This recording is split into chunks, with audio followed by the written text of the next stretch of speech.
So in the last video, I said we'd look at how small, consistent investments grow over time and what actually makes dividends start compounding in a noticeable way. This is that video. And by the way, thank you to everyone who's been watching and supporting this channel. We're still small but growing, and I really appreciate you being here. Because once you understand the system, investing stops feeling like guessing and starts feeling predictable.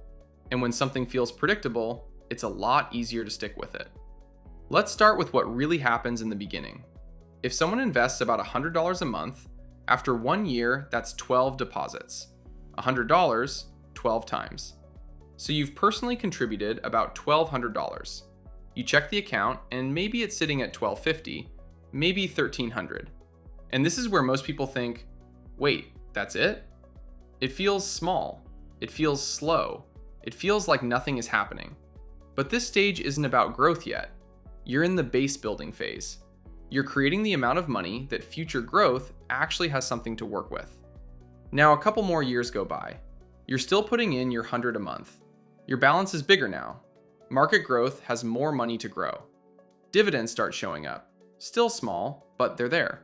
You're getting paid just for owning. And that's actually a big deal.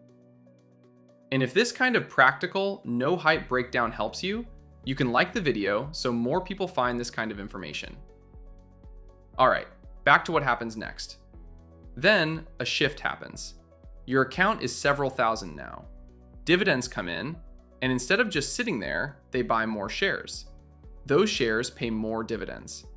Now it's not only your $100 doing the work, your money is starting to help. And once your money starts helping, things move differently. Here's the simple loop. Dividends pay you, you reinvest. You own more shares. More shares pay more dividends. Same cycle, over and over. Nothing flashy. But that loop quietly builds momentum. And here's the part most people never see. They stop before this stage.